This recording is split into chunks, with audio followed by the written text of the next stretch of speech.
Avant de plonger dans cette histoire incroyable, pensez à vous abonner à la chaîne et à activer la cloche. Ici, chaque récit a quelque chose à dire, et vous ne voudrez pas en manquer un seul. La pluie tombait sans violence, mais avec une régularité oppressante, comme si le ciel de New York retenait sa colère. Les lampadaires diffusaient une lumière jaune tremblante, reflétée sur l'asphalte détrempé.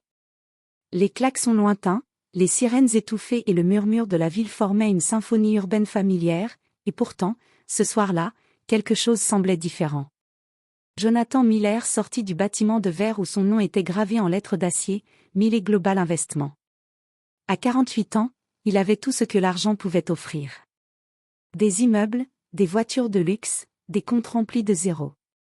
Mais ses épaules étaient lourdes, comme si chaque succès avait ajouté un poids invisible à son dos. Il desserra sa cravate, inspira profondément l'air humide, et leva la main pour signaler à son chauffeur. La berline noire l'attendait au bord du trottoir.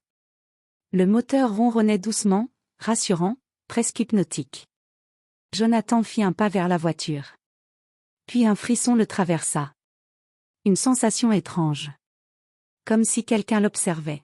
« Monsieur Miller », dit le chauffeur en ouvrant la portière. Jonathan allait répondre quand une voix déchira l'air. « Ne monte pas dans la voiture. » Le cri était aigu, désespéré, chargé d'une peur brute qui ne ressemblait pas à celle d'un enfant ordinaire. Jonathan se figea net. Son cœur manqua un battement. Il tourna lentement la tête. À quelques mètres, sous un lampadaire vacillant, se tenait un garçon. Il devait avoir une dizaine d'années. Trop maigre. Trop immobile. Ses vêtements semblaient trop grands pour lui, comme s'ils appartenaient à un autre temps. Ses chaussures étaient trempées, mais aucune flaque ne bougeait autour de ses pieds. Le garçon tremblait. Ses yeux, d'un bleu intense, fixaient Jonathan avec une urgence presque douloureuse. « Et » dit Jonathan d'une voix hésitante. « Petit, tout va bien ? Où sont tes parents ?»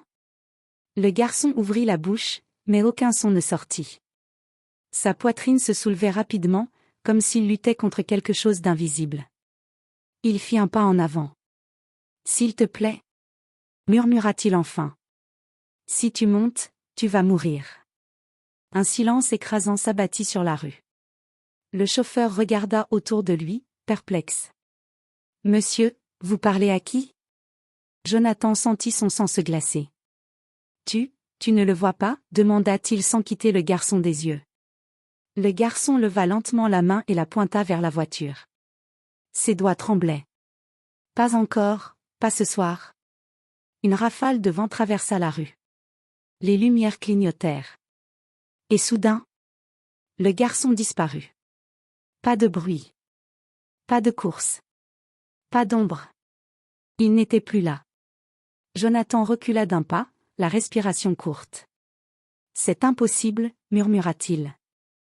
Le chauffeur referma doucement la portière. « Monsieur, il n'y a jamais eu d'enfant ici. » Jonathan fixa l'endroit vide sous le lampadaire. Son cœur battait à tout rompre. Quelque chose venait de se passer. Quelque chose qui n'avait rien de rationnel. Quelque chose qu'il ne pouvait ni expliquer, ni ignorer. Il regarda la voiture. Puis la rue. Puis le ciel chargé de pluie. « On ne monte pas » dit-il finalement d'une voix ferme. « Pas maintenant. » À cet instant précis, sans le savoir, Jonathan venait de défier le destin. Et le cri de l'enfant résonnait encore dans son esprit, plus fort que la pluie, plus fort que la ville entière. « Ne monte pas dans la voiture. » Jonathan Miller resta immobile sous la pluie pendant de longues secondes après avoir refusé de monter dans la voiture. Le chauffeur, Mark Reynolds, le regardait avec inquiétude. « Monsieur, on est en retard pour le dîner avec les investisseurs. » Jonathan ne répondit pas tout de suite. Ses yeux étaient toujours fixés sur l'endroit exact où le garçon avait disparu. Sous le lampadaire, il n'y avait plus que le trottoir mouillé, banal, presque moqueur. « Vous êtes sûr que vous allez bien ?» demanda Mark. Jonathan inspira profondément. « Oui, mais on attend encore un peu. » « Attendre quoi ?» Jonathan ouvrit la bouche, puis la referma. Comment expliquer qu'un enfant venait de lui annoncer sa mort ? Le moteur tournait toujours. Le cliquetis régulier de la pluie sur le toit de la berline devenait oppressant, comme un compte à rebours silencieux. 1 minute passa. Puis 2. Jonathan commença à douter de lui-même. Tu as imaginé tout ça. Le stress. La fatigue. Il passa une main sur son visage. Très bien, dit-il enfin. Allons-y. Marc hocha la tête et ouvrit de nouveau la portière. Jonathan posa une main sur la poignée. À cet instant précis, une sensation violente lui serra la poitrine. Un malaise brutal. Comme un avertissement venu du fond de ses entrailles. Il se redressa aussitôt. Non, attendez. Monsieur ? Jonathan recula d'un pas. Coupez le moteur. Quoi ? Maintenant. Marc obéit, troublé. Le ronronnement s'éteignit. Le silence devint lourd. Et c'est alors que tout bascula. Un bruit assourdissant fendit la nuit. Un camion de livraison, lancé à pleine vitesse, surgit au bout de la rue. Les pneus glissèrent sur l'asphalte détrempé. Le conducteur klaxonna frénétiquement. « Attention !» cria quelqu'un. Jonathan tourna la tête juste à temps. Le camion dérapa, perdit le contrôle, monta sur le trottoir. Et s'écrasa exactement à l'endroit où la berline aurait dû se trouver. L'impact fut monstrueux. Explosion de verre. Métal broyé. Un éclair de feu et de fumée. La déflagration projeta Jonathan au sol. Il sentit son dos heurter violemment le béton. Ses oreilles bourdonnaient. Des cris résonnaient autour de lui. Mon Dieu! Appelez les secours! Marc se précipita vers Jonathan. Monsieur! Monsieur, est-ce que vous m'entendez? Jonathan cligna des yeux. Sa vision était floue. Puis lentement, la réalité s'imposa. Là où la voiture devait être, il n'y avait plus qu'un amas de fer tordu. Si le moteur n'avait pas été coupé. S'il avait fait un pas de plus. S'il avait ignoré ce cri. Il serait mort. Jonathan se redressa difficilement, tremblant de la tête aux pieds. Marc, dit-il d'une voix brisée. Oui, monsieur? Jonathan fixa les débris fumants. J'ai vu ma mort, il y a 5 minutes. Marc déglutit, livide. Ce garçon, murmura Jonathan. Il savait. Les sirènes des ambulances approchaient déjà. La pluie continuait de tomber, lavant le sang sur la chaussée. Jonathan sentit quelque chose changer en lui. Ce n'était pas seulement de la peur. C'était une certitude glaçante. Ce garçon n'était pas une hallucination. Il n'était pas un hasard. Et s'il avait eu raison sur une chose, alors il avait peut-être raison sur tout. Jonathan leva lentement les yeux vers le lampadaire. « Qui es-tu » murmura-t-il. La pluie répondit seule. Mais au fond de lui, Jonathan le savait désormais. Cette nuit n'était que le début. L'odeur de métal brûlé flottait encore dans l'air lorsque la police boucla la rue. Les gyrophares bleus et rouges découpaient la nuit, se reflétant sur les vitrines trempées. Jonathan Miller, assis à l'arrière d'une voiture de patrouille, regardait la scène sans vraiment la voir. Son esprit était ailleurs. Toujours sous ce lampadaire. « Monsieur Miller, dit un officier en prenant des notes, pouvez-vous me redire pourquoi vous n'étiez pas dans votre véhicule au moment de l'impact » Jonathan hésita. « J'ai changé d'avis à la dernière seconde. » L'officier leva un sourcil. « Sans raison particulière » Jonathan ouvrit la bouche, puis secoua la tête. Une intuition. L'officier nota, visiblement sceptique, puis s'éloigna. Marc, le chauffeur, s'approcha à voix basse. « Monsieur, j'ai regardé les caméras du bâtiment. Et il n'y a personne avec vous. Pas d'enfant. Pas même une silhouette. » Le cœur de Jonathan se serra. Pas même sous le lampadaire? Rien du tout. Jonathan ferma les yeux. Alors ce garçon n'avait existé que pour lui. Les jours suivants, Jonathan ne reprit pas le travail. Pour la première fois en 20 ans, il annula des réunions, ignora des appels, laissa son empire tourner sans lui. Il revenait sans cesse à l'endroit de l'accident. Le matin. À midi. La nuit. Il observait les passants, cherchant inconsciemment une silhouette trop maigre, des yeux bleus trop sérieux pour un enfant. Rien. Jusqu'au 4e jour. Une vieille femme nettoyait la vitrine de son magasin de fleurs, juste en face du lampadaire. Jonathan entra. « Excusez-moi, madame, dit-il doucement. Vous travaillez ici depuis longtemps ? 37 ans, répondit-elle sans lever les yeux. Jonathan avala sa salive. Avez-vous connu un garçon qui traînait souvent ici ? Il avait environ 10 ans. Le chiffon s'arrêta net. La femme leva lentement la tête. Son visage se figea. Vous l'avez vu, n'est-ce pas ? Le sang de Jonathan se glaça. Vous le connaissez ? Elle posa le chiffon, les mains tremblantes. Il s'appelait Ethan Parker. Jonathan sentit un poids tomber dans sa poitrine. Où est-il maintenant ? La femme désigna la rue, le regard assombri. Sous terre. Jonathan recula d'un pas. Mort ? Depuis 3 ans, monsieur. Le monde sembla vaciller. Comment est-il mort ? La fleuriste inspira profondément. Un soir de pluie. Exactement comme celle-ci. Une voiture n'a pas freiné à temps. Elle pointa du doigt le trottoir. Juste là. Jonathan sentit ses jambes faiblir. C'est impossible, murmura-t-il.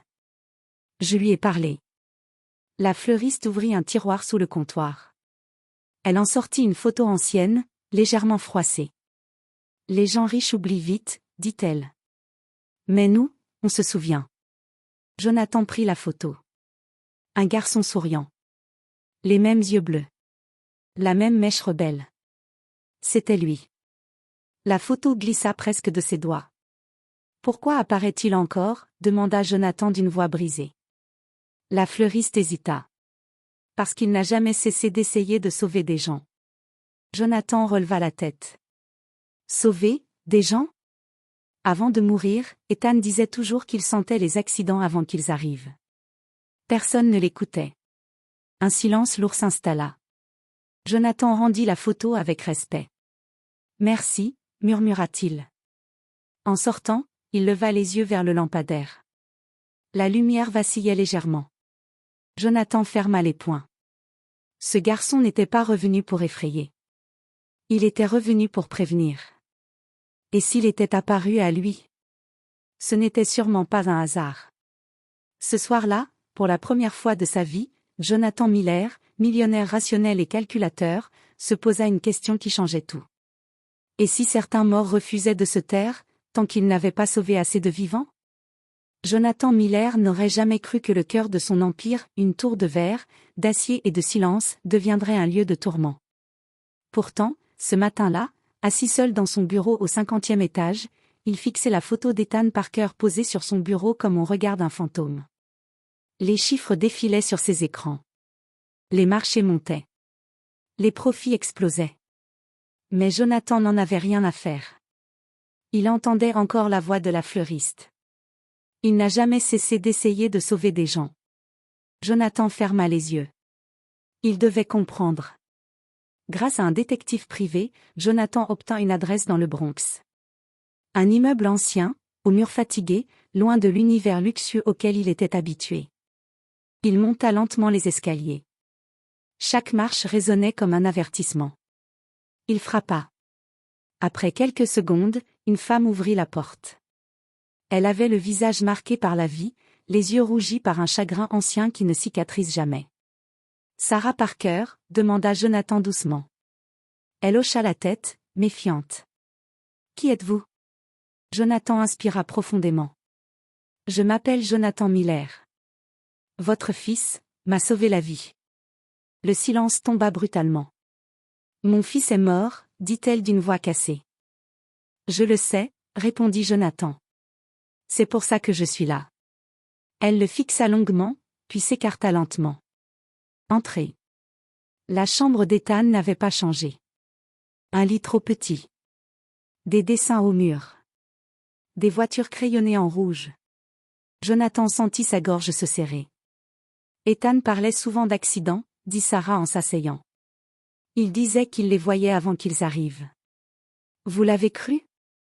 Elle secoua la tête, les larmes aux yeux. J'aurais dû. Elle ouvrit un tiroir et en sortit un petit carnet à la couverture bleue, usé sur les coins. Il écrivait dedans quand il avait peur. Elle le tendit à Jonathan. Ses mains tremblaient lorsqu'il l'ouvrit. Les pages étaient remplies d'une écriture enfantine, irrégulière. J'ai encore vu une voiture qui va trop vite. Si je crie, parfois ils m'entendent. Aujourd'hui, personne n'a écouté. Jonathan tourna la page. Un dessin montrait un garçon sous un lampadaire. Une voiture noire. Une croix rouge. Jonathan sentit son cœur s'arrêter. Il avait dessiné « Ma voiture », murmura-t-il. Sarah baissa la tête. Le jour où Ethan est mort, il criait aussi. Personne ne l'a entendu. Jonathan ferma le carnet, submergé. Je crois, dit-il difficilement, qu'il est revenu pour faire ce qu'il n'a pas pu faire ce soir-là. Jonathan se leva, profondément ébranlé. Madame Parker, je ne peux pas ramener votre fils. Mais je peux m'assurer que son cri serve à quelque chose. Sarah leva les yeux. Les promesses ne ramènent pas les morts. Jonathan hocha la tête. Non. Mais elles peuvent sauver les vivants. Il posa doucement le carnet sur la table, comme un objet sacré. À cet instant précis, Jonathan comprit une chose essentielle. Ce garçon ne l'avait pas choisi pour son argent. Ni pour son pouvoir. Il l'avait choisi parce qu'il écoutait. Et tant que Jonathan n'aurait pas tenu cette promesse, le cri d'Ethan continuerait de résonner dans sa tête. Pas comme une malédiction, mais comme une mission. La nuit était tombée sur la ville avec une lenteur inhabituelle, comme si le temps lui-même hésitait à avancer. Une pluie fine recommença à tomber, presque identique à celle de la nuit où tout avait basculé. Jonathan Miller se tenait seul sous le lampadaire. Il avait laissé sa voiture loin derrière. Il voulait marcher. Ressentir. Comprendre. Dans sa main, il tenait le carnet bleu d'Ethan Parker. Les pages étaient légèrement gondolées par l'humidité, mais les mots étaient toujours là. Vivant. Brûlant. Jonathan leva les yeux vers la lumière vacillante. Tu savais, murmura-t-il. Tu savais que j'allais écouter. Le vent se leva doucement. La rue était vide. Aucun bruit. Puis, tu as attendu. La voix était calme. Claire. Sans peur. Jonathan se retourna lentement. Ethan se tenait là, exactement comme la première fois. Mais cette fois, il ne tremblait pas. Son visage était paisible. Presque lumineux. Tu n'as plus peur, dit Jonathan. Ethan sourit. Non. Parce que tu as compris. Jonathan s'agenouilla, les yeux humides. Pourquoi moi? Le garçon regarda la rue. Parce que la plupart des adultes entendent. Mais n'écoute pas. Jonathan sentit une larme couler. Je te le promets, Ethan. Plus personne ne dira que c'était juste un accident. Le garçon hocha la tête. La lumière du lampadaire devint plus douce. Alors je peux partir, dit Ethan simplement. Jonathan sentit son cœur se serrer. Est-ce que tu as eu mal? Ethan hésita, puis répondit. Un peu. Mais plus maintenant. Il regarda le carnet. Merci de l'avoir lu. Ethan fit un pas en arrière. Puis un autre. Son corps devint translucide, comme une image reflétée sur l'eau. Attends. Cria Jonathan. Le garçon s'arrêta. Tu n'as plus besoin de crier, dit Jonathan d'une voix brisée. Je t'entends. Ethan sourit une dernière fois. C'est tout ce que je voulais. Et il disparut. Épilogue silencieux. Quelques mois plus tard, la fondation Ethan Parker vit le jour. Sécurité routière. Programme pour enfants. Campagne de prévention près des écoles. Chaque panneau portait une phrase simple. Écoutez les avertissements. Même les plus petits. Jonathan Miller ne conduisit plus jamais sans s'arrêter une seconde avant de démarrer. Et parfois, quand la pluie tombait doucement sur la ville, il lui semblait entendre un murmure porté par le vent. Merci. Parce que certains enfants, même après la mort, ne demande qu'une chose. Être enfin entendu.